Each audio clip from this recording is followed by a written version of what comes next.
ત્રિકોણમિતિ નિત્ય સમૂહ વિપારક્ષ કેવી રીતે બનાવ્યા તો હું આજે તમને શીખવાડીશ. મેં તમને આની પહેલા પણ કીધું કે વિપારક્ષ અને પાયથાગોરસ કોણ હતા? એકબીજાના મિત્રો હતા. તો વિપારક્ષે પાયથાગોરસના સિદ્ધાંતનો ઉપયોગ કરીને ત્રણ ત્રિકોણમિતિય નિત્ય સમૂહો બનાવ્યા. તો ત્રિકોણ ABC ની અંદર આપણે એનો બી કાટખૂણો લઈએ.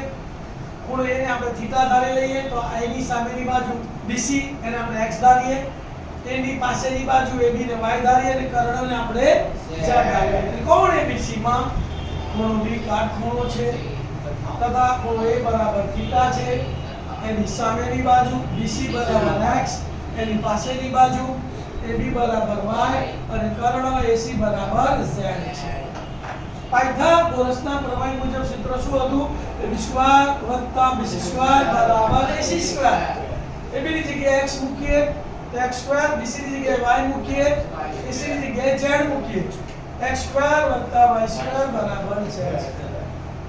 હવે વિપારક્ષે શું વિચાર્યું કે ભાઈ મારી ત્રિકોણમિતિ શું છે? બાજુઓ બે બાજુઓનો ગુણોત્તર છે. તેણે મગજ ચલાવ્યું. એકવાર આ ગુણોત્તરને z² વડે ભાગ્યો, એકવાર y² વડે અને એકવાર x² વડે, એટલે ત્રણ નિત્ય સમૂહ મળી ગયા. તો પહેલા એને શું કર્યું? બંને બાજુ 1/z² વડે ગુણતા. તો શું થશે? x² / z² y² / z² બરાબર z²/z². વર્ગ કોમન કાઢીએ તો શું થાય? x/z એનો વર્ગ વત્તા y/z એનો વર્ગ, z² ઉડી ગયા એટલે બરાબર 1.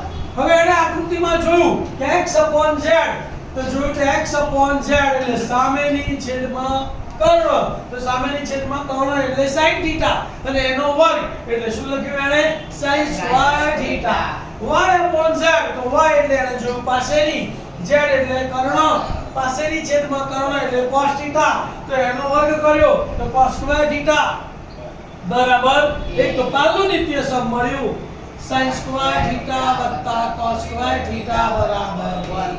પછી એને આગળ વિચાર્યું તો કે cos² ને સામે લઈ ગયો તો શું થયું? sin² θ નું સૂત્ર મળ્યું sin² θ બરાબર 1 - cos² θ.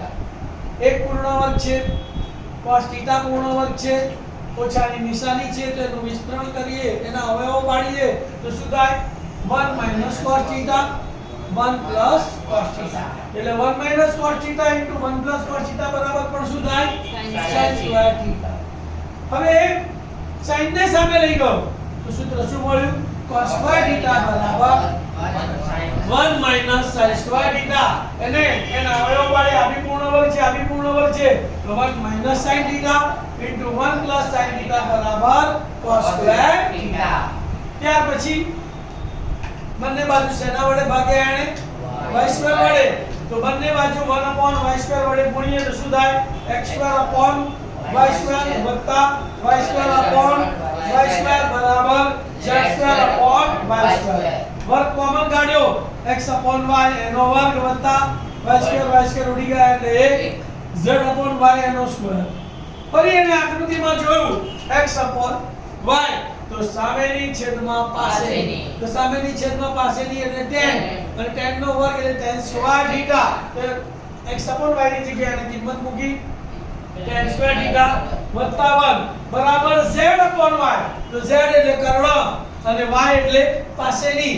કર્ણ છેદમાં પાસેની એટલે sec θ. તો sec θ નો વર્ગ એટલે sec² θ. તો એને બીજું નિત્ય સમ શું બનાવ્યું? tan² θ વત્તા 1 બરાબર sec² θ. એને આપણે ગોઠવીએ તો sec² θ બરાબર 1 + tan² θ. tan² θ ને હું આ બાજુ લાવું તો પ્લસ છે તો માઈનસ થઈ જાય તો sec² θ - tan² θ બરાબર 1. પછી એક ને આ બાજુ લાવું તો sec² θ - 1 બરાબર tan² θ.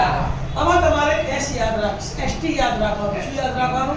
st એટલે s એટલે sec અને t એટલે tan. તો sec સાથે શું આવે? tan. તો 6 નિત્ય સમૂહ કયા ભણ્યા બોલો પહેલું? sin² θ + cos² θ બરાબર 1. બીજું sin² θ બરાબર 1 - cos² θ. cos² θ બરાબર 1 - sin² θ. sec² θ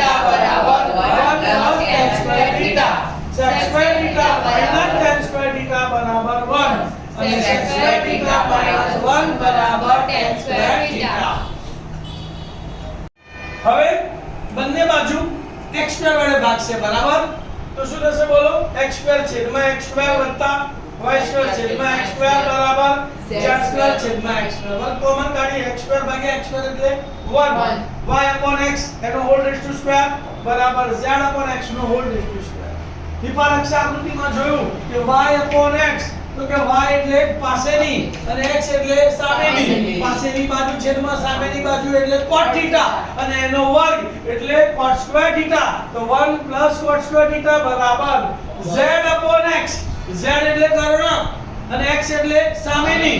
કર્ણ છેદમાં સામેની એટલે cosec θ અને એનો વર્ગ એટલે cosec સ્ક્વેર θ. તો શું થયું 1 cot સ્ક્વેર θ બરાબર cosec સ્ક્વેર θ. માટે રીતે સમજવું આ બીજું cosec square theta બરાબર 1 cot square theta.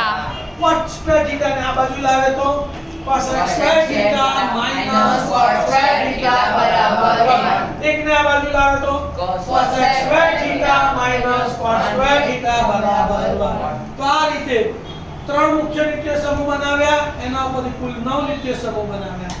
તો તમારે એકની કિંમતના નિત્ય સમૂહ દાખલામાં ધ્યાન રાખવાના છે. તો કયા કયા છે એકના sin square theta વત્તા cos square theta બરાબર 1. sec square theta minus tan square theta બરાબર 1. cosec square theta minus cot square theta બરાબર 1. હવે વ્યસ્તના ગુણાકારના નિત્ય સમૂહ sin theta into cosec theta બરાબર 1. cot theta into sec theta બરાબર 1. tan theta into cot theta બરાબર 1. sin ના તમામના વર્ગોના નિત્ય સમૂહ આપણે અલગથી લખીએ તો શું થાય બોલો sin square theta બરાબર 1 minus cos square theta. cos square theta બરાબર 1 minus sin square theta. sec square theta બરાબર 1 plus tan square theta. cosec square theta બરાબર 1 plus cot square theta. tan square theta બરાબર sec square theta minus 1 અને cot square theta બરાબર cosec square theta minus 1. તો હિપા રક્ષે ત્રિકોણમિતિય નિત્ય સમૂહ કેવી રીતે બનાવ્યા એ મેં તમને સમજાવ્યું. જો તમને આ ખૂબ જ ગમ્યું હોય તો મારા વિડિયોને લાઈક કરજો. બીજા વિદ્યાર્થીઓને પણ આનો લાભ મળે એટલા માટે તમે એને શેર કરજો. Thank you.